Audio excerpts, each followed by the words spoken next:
Hi again to everyone listening. Thank you so much for tuning into yet another episode of the Blue is a Joyful Color podcast. I am so grateful y'all are here. Thank you guys for tuning in. I think that today's message is going to be a really good one. I feel like it's going to hit all the places it needs to hit. I don't want to waste too much time getting into it. So, before we get into today's episode, if you guys know it, say it with me. My name is Dev. If you don't know me, I am 25 years old and I've been single my entire life. And while it may seem like the contents of today's episode might seem like I hold a PhD in being single, I can assure you that is not the case. As you listen to the contents of today's episode, I just ask that if there's anything that's been highlighted to you, please go about it later to God in prayer, asking for discernment. Why is He highlighting this to you? What is He speaking to you? And most importantly, if there's any revelation that you got from today's episode, please share. I'm excited to hear about when God speaks to you guys and that we're all just growing in faith. And so, without further ado, let's get into modern day Solomon. So, Solomon has this enriching story. So, we all know that he is the son of David. And then, if you know anything about David's story, just kind of summarized up, his reputation was known as being a man after God's own heart. So David followed the Lord so closely. He wrote most of the book of Psalms. He took up 1st and 2nd Samuel. It's actually really funny to me that the book is even called Samuel because most of it is about David. Like Samuel gets 5 minutes of screen time and then they're just like, nope, make room for David. But basically David is just this incredible man. Like he becomes king of Israel, he's ruling, God's giving him insight. He has so much wisdom and he's just following the Lord so closely. Of course, he made some mistakes, like when he saw Bathsheba bathing on the roof and then he killed her husband and then impregnated her, and then that's where Solomon enters the picture. But because in like even though David did commit that crazy sin, God was like, no, like you were still such a great servant to me. And I really appreciate how much you stuck by me and how you didn't abandon me and that you've always taken heed to my counsel. So God had favor on Solomon because of his favor for David. And so we see that after everything happens with Solomon being born, and then we come up on David and he's getting ready to pass away. And Bathsheba goes to David and says, hey, like, please remember my son. Please make a dynasty for him. So David says, okay, that's something I can definitely do. That's something I can honor. So he basically prepares the way for Solomon to be king of Israel after he passes away. And so Solomon takes the throne, and he was such a devout follower of the Lord that God even spoke to Solomon and he said to him that you will be an even better king over Israel than your own father was. That's how much favor I have on your bloodline, and that's how much your father was a great servant to me, that it will basically be given to you tenfold in how you rule over my people in this nation that I've given you. So then we dive more into the story of Solomon, and we see this amazing relationship begin to bud between him and the Lord. And at one point, Solomon's sleeping. God visits him in his dream and he says, Solomon, anything you want, I'll give it to you. Just ask. You have been a humble servant. You have been following my ways. You cling to me so closely and you really care about the things that I say to you and how I tell you to rule over my nation. So anything that you want, I'll give it to you. And Solomon, for the first time in the Old Testament, we see just this brand new idea. We see something spark with Solomon. And he tells God, while he's literally unconscious, while he's dreaming, he says, God, I want wisdom. And we never see that in the entire Old Testament until we get to Solomon. Now we see that God has given other prophets and other leaders of his wisdom, but Solomon is the only person in the Old Testament up to his point in the story that has had the boldness and the desire to come to God directly and ask him for wisdom.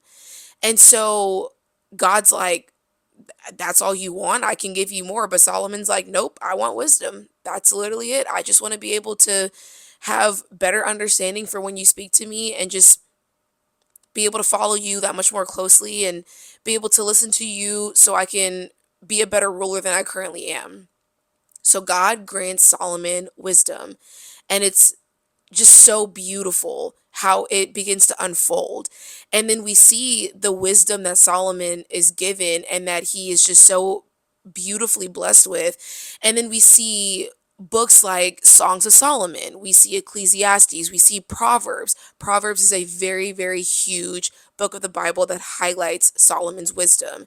And so we just see that for such a huge part of Solomon's life, he is just living out this wisdom that God has given him. He's using the wisdom that God has granted him to write all these books of the Bible. We're reading these scriptures and we're like, man, we're like, we can read it now in 2025 and be like, wow, that's still refreshing to my soul. Like, to this day, everything that Solomon wrote in these books still stands. And there's so many lessons that we can learn from what Solomon has wrote, like from what he's written in these three different books. So it's incredible. He's following God. There's so much favor. The land is prospering under Solomon's care. And Solomon is just doing so well, following in his father's footsteps and just embracing being a follower of God until he has his downfall. And I think what is so sad to me about Solomon and his story is that it's like we could do a timeline, and for this huge chunk of the timeline, Solomon is just, he's not perfect obviously because he's a human being, but pretty darn close to perfect with how he's following God.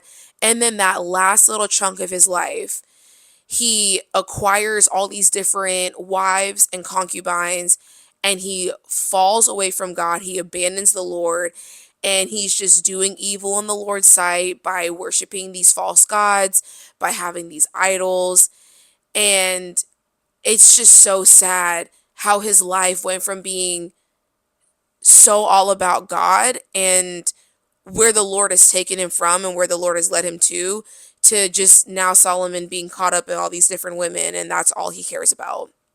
So I kind of wanted to highlight in in the Bible where he has his downfall and just really relate that to today's episode.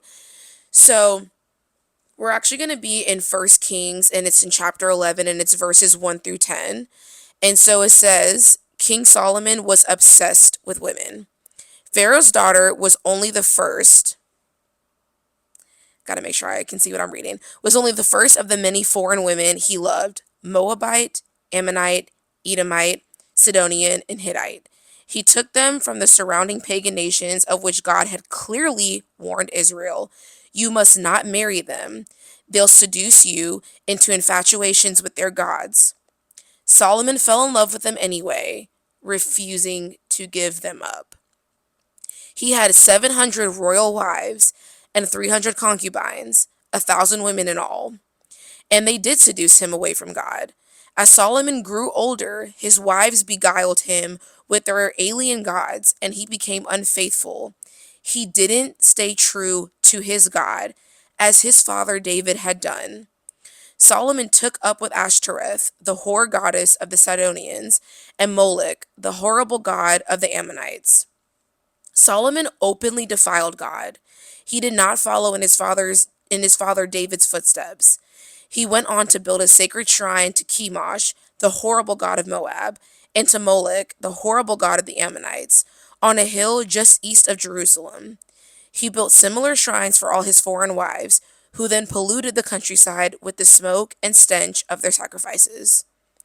God was furious with Solomon for abandoning the God of Israel, the God who had twice appeared to him and had so clearly commanded him not to fool around with other gods. Solomon faithlessly disobeyed God's orders. And so that's just kind of the reading that we'll do for today, and we're just going to stop there. If you read the rest of chapter 11 and then even moving forward into First Kings, you'll see that God is just very angry with Solomon, as he should, because Solomon has literally abandoned him. He's defying God's orders directly. He's defying the commands that God has given him. like to his face, like, do not sleep with these women, do not mess around with them, do not fool around with them. And Solomon does it anyway. And what's so beautiful about this story is that, again, if you read into chapter 11 and you kind of keep reading past that, that even though God has this righteous anger for Solomon because, well, you've abandoned me and you did not follow the orders, the one simple set of orders that I've given you, God still has favor and mercy on Solomon because of how great of a servant David was. And he tells, he speaks on Solomon's wrongdoings and says, even though you have blatantly disrespected and been disobedient to me in this lifetime, I'm still going to honor your ruling over this nation in your lifetime because of how David was. And I'm going to make sure that you get to finish out the rest of your ruling in this, of the nation in your lifetime. I won't take out any righteous judgment on you. It will not hit until your children and then their children's children and so on.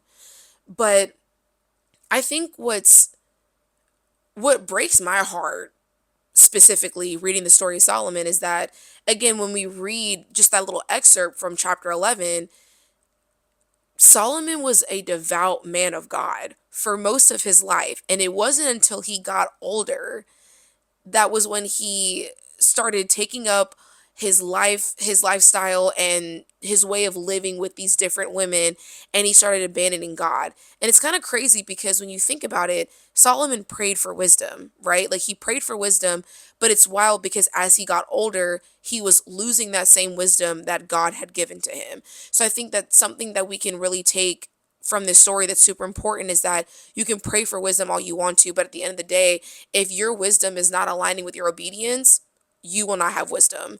Your wisdom is not something that's going to save you. Like, you have to have obedience to God because wisdom is a direct derivative from obedience. I hope that what I said makes sense. Wisdom strives from obedience. You have to have that. That has to be your core way of being able to give back to God. So I'm reading this story and all I can think is like, man, he was literally like, he was such a great servant of God. And then now he's not. He's just growing away from the Lord. And now God is angry at him. And I'm just trying to think about what in the world got Solomon to this point, which obviously we all know is all the women that he had, the 700 wives and the 300 concubines. And even though this was written back in the Old Testament years and years and years ago, I felt like the story of Solomon was so relatable to today because even though we're not walking around with 700 husbands and 300, side pieces, at the end of the day, there are so many people and even Christians that are putting more of their faith in people in the world than they are with God. And then I started thinking even further on that because my brain just, once the wheels start turning, they don't stop until the Lord tells them to stop, because I do overthink as well. But I just started thinking, like, man, not only that, but we take so much pride in ourselves that we genuinely feel like we can do better choosing our partners than God can. And it gets to a point where we just get so tired of God's timing. We get so impatient. We get so prideful. And then we think that what is in the world is better for us. And I think a place that Solomon really messed up in his walk with the Lord is that he chose these 700 wives and 300 concubines. And what's crazy to me about this is the fact that Solomon probably never even knew it was going to get to this point. Like, he probably had like one wife, and then it got to two, and then three, and then four, and then five. And he probably thought, like, okay, no big deal. Like, it's just a couple different wives. And then somewhere along the way, he got lost. He was lost in translation and acquired all these different women to be his partners. And I just think about how that is for us in our single season. And just thinking like, okay, like, I can just go on this one date. I know, I know in my mind I'm not equally yoked with this person. I know in my mind, and I know in my spirit that this is not somebody who honors God, that will help me grow closer to God, but it's just one date. It's just one text message. It's just one whatever it is, you fill in the blank for how it pertains to your personal life. And then all of a sudden, you're lost in translation with these different men who live worldly, who could not care less to follow Jesus and to be living examples of him. We get caught up in these different men in the world, and then we allow these men to like put a wedge between us and God. We are getting driven away from the Lord because we think that, oh well, but it's okay, but I'm a Christian and I follow God. I'm a devout follower of Jesus. And I know where my heart lies. I read my Bible, I pray, I go to church. I am strong enough in my faith that I can know that I'm unequally yoked with this man, but still go on one singular date with him.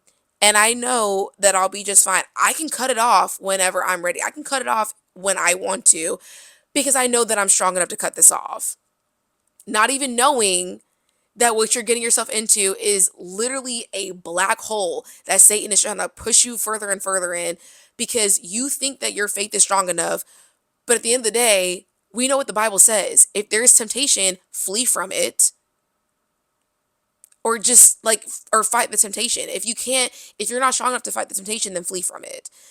So it's just, it's so incredible to think that we can find these people in the world and we're so comfortable pushing that edge, pushing that marker more and more and more. And how much further can we push it? Because well, I know that I'm strong in my faith, so I can do these little things, these things that seem so minor and minute, because I know that at the end of the day I'm going to come back to God, and I'm not going to get to a point where it's going to be past my control or beyond what I can control with this situation. But that's how it was with Solomon.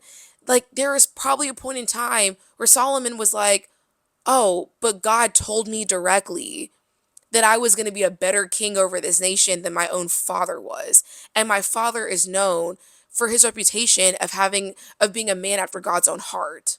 So if this is the man that my father was, and God is telling me directly that I'm going to be a better ruler over this nation that God is giving me than my own father, surely, I mean, me having these four wives, I don't think that's going to be an issue. And then it just kept progressing and progressing and progressing. And I feel like something that God spoke to me regarding the story of Solomon and how he got lost with all these different women that he got caught up with that allowed him to be drawn away from the Lord, is that as Christians and Christian women especially, regarding our single season, you have full capability and you have all the free will in the world to go find a man in the world. You do. That's just that. You have the free will to download a dating app like Tinder or whatever else. You have the free will to go on a first date because, oh, I just want to get some free food. I'm not really thinking anything of it. I'm just going to get some free food. You have the free will to give him your number and exchange text messages. You have the free will to push that boundary line as much as you want. But at the end of the day, if you're somebody who is in a waiting season for the Lord and or from the Lord for your future husband, you have to understand that yes, you could easily go out into the world. You could find somebody today. Like, that's that's just how modernized this world is. You could go on your phone, download an app, or just even go out to the grocery store, whatever it is you want to do, and you could find somebody in the world as soon as you want. But at the end of the day, there's a reason why God makes us wait. You can find somebody as quickly as you want to, but that doesn't mean that it's going to be better for you. That doesn't mean that it's going to align with God's will for your life. Like, quicker doesn't always mean better. And I know that we live in a world where we can have anything that we want at our fingertips. We can get whatever we want without having to wait for it.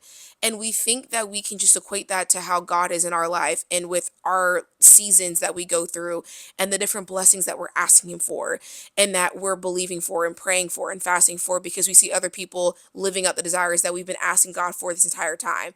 But then we get to a point where we're frustrated and we're like, no, I don't want to wait anymore. I'm going to go into the world and get this thing that I'm desiring because I can get it at the top of a finger. And in some cases, quite literally, you can get what you want at the tap of a finger. But again, quicker service doesn't always mean better. Getting something at a faster rate does not mean that it's better. And another thing as well, getting that desire that you want at a faster pace might lead to a longer healing process. That was the Lord just there. Like, that was the Lord just now, because that spoke to me as well. Y'all, the Lord just, he speaks. But that's the thing that we have to understand. Getting our desires at a faster rate because of our pridefulness and our selfishness and our impatience towards God will lead towards a longer healing process. I don't know what all happened with Solomon right before his dying moments. I know that there's, mentioned in the Bible of, when Solomon passed away, and then how the kingdom was passed on to his son, I think Jehoram. I believe is the son that the kingdom was passed on to next, like the ruling of the nation was passed on to next after he passed. But it's like, I wonder if Solomon ever had, like, if he ever came back to that spiritual aha moment of, man, where did it all go wrong? Why was I so okay with directly defying what God told me to do? Why did I think that the desires that I wanted that I could so easily get from the world was better than what God has ever given me? I remember when I prayed for wisdom, and that was the best thing that was ever given to me. Why did I think that me having 700 wives and 300 concubines was better than the gift of wisdom that God gifted me, that I so easily asked for? He didn't even have to work for it. God met him in a dream. Solomon was fully unconscious, and God met him in his dream and said, "What do you want? I'll give it to you." Didn't even have to work for it. And it's crazy that in Solomon's story, that God gives him this desire, like the easiest blessing that we've seen in the Bible. And still Solomon felt the need to consult the world for things that he thought would bring him satisfaction when he literally had the Lord. And I just want that to be a lesson for all of us, that you can get whatever you want in the world. Again, you have the absolute free will and full capacity to get whatever it is that you want, but is it better, and is it going to be more satisfying, not just to your flesh, but also to your spiritual well-being? Is it going to be better for you than what God has for you? When God is making you wait for your person, and you're like, "Man, God, I'm at the end of my rope. I don't know how much longer I can wait for my husband. I'm sick and tired of this. At this point, I could just go out and find a man, and I could have a date by Wednesday and potentially be married by next year if I really wanted to." Yeah, you could. But is that what you really want? Is doing things your way when it comes down to finding a spouse really the way that you want to play this game? Is that really how you want to live out your life, and not consult God and not get God's final say in this? I think that wisdom being a huge part of Solomon's story is something that we also have to take in ourselves. We have to have wisdom about this. And growing in spiritual maturity and wisdom is realizing that God's best, we could wait a lifetime for it if it takes that long. And we need to be okay with that. I'm not saying that you have to always think that it's fair, or that you have to be sunshine and peaches about it every single day of your season. But you need to have the wisdom, the same wisdom that Solomon was granted in his earlier life, to realize that, God, whatever you have for me, it's better, so much better, infinitely better, actually, than what I could ever want for myself and how I could personally obtain it. And I'll wait a lifetime for it if I have to. I'm not always going to like it. And I'll let you know how I'm feeling, so that we have that open-ended communication and that our relationship stays intact. But I'll wait a lifetime if I have to, because why would I want to be responsible for my own love life? That's a huge anchor on us. You don't want to be the person responsible for your own love life.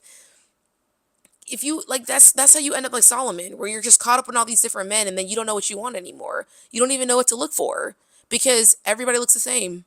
Everybody acts the same. And then you're not basing people off of their fruits.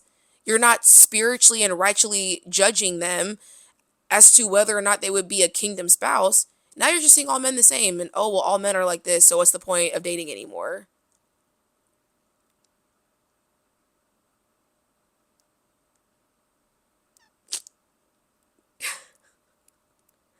Sorry, y'all, the Lord is speaking. Actually, I'm not sorry. The Lord is speaking. Someone needs to hear this. Ooh. You know when the Lord speaks to you and like the conviction hits and you like even if it's not a word that's directly for you, but the conviction still hits. Ooh. Yeah, I'm gonna let y'all meditate on that because listen to this episode and then listen to it again because the Lord was saying some things through me in this episode today, and y'all really got to listen to this message. Like you really have to listen to it intently, like not just with your ears, but ask the Lord to open your spiritual ears. Ask him to open up your spiritual eyes and allow your spirit to be open to receiving this message today because I don't want to sit here and deem Solomon as a bad guy because obviously he wasn't a bad guy his entire life, but he got lost along the way. He allowed the world to come in. And we know that in the Bible it says that you cannot serve two masters because you'll love one and hate the other. And we see, even though Solomon didn't quote unquote hate God, his love for women became his savior more than God himself. So that's all I'm going to leave y'all with today because I honestly need to meditate on this message. Y'all. Oh, okay. I'm going to go ahead and meditate on this message as well. And I'm going to let y'all do that too. And I'm going to see y'all in 2 weeks for another couch talk because I want to know what else the Lord has to say because he's not done. You got to, we got to listen. We got to listen. Let the Lord, let the Lord cook. Let him do his thing. Let him speak and we'll be his humble servants and listen. Okay, y'all, I'm done now. Y'all have a great day. Bye, guys.